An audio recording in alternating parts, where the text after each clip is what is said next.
მთელი დღის განმავლობაში არის საჰაერო სირენები, საჰაერო განგაში სირენების ხმა ისმის, ახლაც მოვიდა შეტყობინება, წინასწარი გაფრთხილების შეტყობინება, რომ მალე ჩაერთვება სირენები და მორიგი სარაკეტო იერიში იქნება. ეხლა ვდგავარ თელ-ავივში ერთ-ერთ საჯარო თავშესაფართან, სადაც ხედავთ უამრავი ადამიანი იკრიბება. ეხლა წუთი-წუთზე უნდა დაიწყოს საჰაერო განგაში. საჰაერო განგაშის დაწყებამდე წინასწარ მოდის შეტყობინება დაახლოებით 5 წუთით ადრე, რომ მზადყოფნა იყოს, ადამიანებმა უკვე გადაინაცვლონ უსაფრთხო ადგილზე, რათა განგაშის დაწყებისას მალე შეძლონ თავშესაფრებში, მიწისქვეშა თავშესაფრებში გადანაცვლება. ეს არის ერთ-ერთი ყველაზე დიდი თავშესაფარი თელ-ავივში, რამდენიმე სართული მიწისქვეშ. ასობით ადამიანი იკრიბება და დღეს მთელი დღის განმავლობაში ექსტრაორდინალური ვითარება არის, იმიტომ რომ გასული წლების და თვეების განმავლობაში არაერთხელ ყოფილა ირანისა და სხვა ისრაელის მოწინააღმდეგეების მხრიდან საჰაერო იერიშები, მაგრამ დღეს იმდენად დიდი ინტენსივობით არის დილიდან, პრაქტიკულად საათში რამდენიმეჯერ გვიწევს საჰაერო განგაშის სირენების მოსმენა და თავშესაფრებში გადანაცვლება. ხედავთ ადამიანები, ბავშვები, შინაურ ცხოველებთან ერთად უკვე ემზადებიან მიწისქვეშა თავშესაფარში გადასანაცვლებლად. არ ვიცი, ალბათ სავარაუდოდ რთული ღამე იქნება დღეს, იმიტომ რომ მთელი დღის განმავლობაში სავარაუდოდ ახლობით 15ჯერ, ან შესაძლოა უფრო მეტჯერაც ჩაირთო საჰაერო განგაში სირენები. აი ხა წუთი-წუთზე ველოდებით, რომ კიდევ ერთხელ ჩაირთვება. ზოგადად სიტუაცია დილიდან უჩვეულო არის. აი ჩაირთო სირენა. ეს იმას ნიშნავს, რომ უნდა გადავინაცვლოთ. დიახ. გიორგი, ფრთხილად იყავით და ალბათ უკვე გადაინაცვლებთ თავშესაფრისკენ. გესმით ჩემი ხმა? მესმის სირენები ჩაირთვა, ადამიანები უკვე ჩადიან მიწისქვეშა თავშესაფრებში. რამდენად ხშირია ეს სიგნალები? ბოლო 1 საათის განმავლობაში უკვე მეოთხედ ჩაირთვა. ეს არის უკვე მეოთხე ბოლო 1 საათის განმავლობაში. დილიდან პრაქტიკულად ყოველ საათში მინიმუმ ერთხელ ორჯერ ირთვება. პანიკა არ არის მოსახლეობაში, უბრალოდ ყველა ცდილობს უსაფრთხოების ზომებს მიყვეს და ემორჩილოს იმითითებს, რომელიც არსებობს.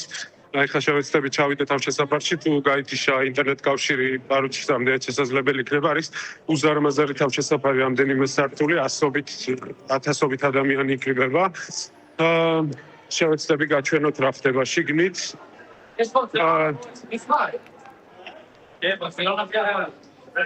პანიკა რაც მთავარია, უბრალოდ ფილად დაემორჩილოს უსაფრთხოების წესებს, მითითებებს. კი და ნელ-ნელა იკარგება კიდეც სიგნალი, როგორ ჩანს უკვე მაგ ტერიტორიაზე, სადაც ამ წუთას შენ იმყოფები, გიორგი, უკვე ძალიან ჭირს სიგნალის დაჭერა, ხო?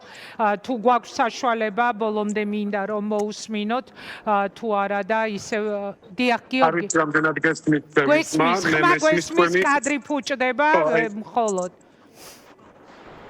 აი ესე გამოიყურება თავშესაფრები, ეს არის ერთ-ერთი სართული, არის კიდევ 4-5 სართული სავსე ადამიანებით, ათასობით ადამიანი იყრისა და ასეთი თავშესაფრები არის უამრავი მთელს ისრაელში.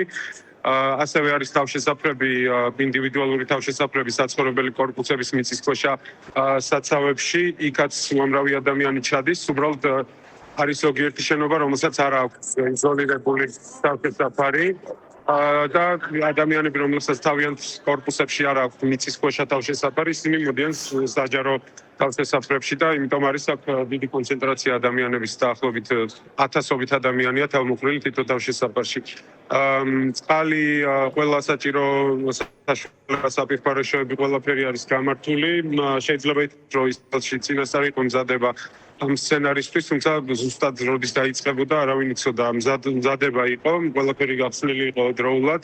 დღეს დილით დაახლოებით 8 საათსა და 13 წუთზე ჩაირთო პირველი გამართლებელი სირენა, თუმცა ეს არ ნიშნავდა იმას, რომ ირანის საჰაერო იერიშები დაიწყო ისრაელის მიმართულებით. ეს იყო იმის მანიშნებელი, რომ მოსახლეობა ფხიზლად ყოფილიყო, ფრთხილად ყოფილიყო, რადგან სწორედ ამ დროს ირანში უკვე ისრაელმა განახორციელა საჰაერო იერიშები და მოსახლეობა დილის 8 საათსა და 13 წუთზე დაახლოებით უკვე ინფორმირებული იყო, რომ რთული დღე და შესაძლო დღეები და კვირებიც არის წინ, ამიტომ მას შემდეგ უკვე რაც ირანის საპასუხო საჰაერო იერიშები დაიწყო, როგორც გითხარით, საათში მინიმუმ ერთხელ საუკეთესო შემთხვევაში გადმოვდივართ თავშესაფრებში. ეხლა უკვე შედარებით ნაკლები არის საფრთხე, გამოირთო სირენები, მოსახლეობა ნელ-ნელა გამოდის თავშესაფრებიდან, თუმცა მითითება არის თავდაცვის ძალების ინსტრუქცია არის ასეთი, რომ სირენების გამორთვიდან 10 წუთის განმავლობაში მაინც არ არის უსაფრთხო გარეთ დაუცველ ადგილებში სიარული, რადგან არსებობს იმის რისკი, რომ ჩამოვარდეს რაკეტის ნამსხვრევები და ადამიანები ამითაც დაშავდნენ და ასეთი მაგალითები იყო საკმაოდ ხშირად.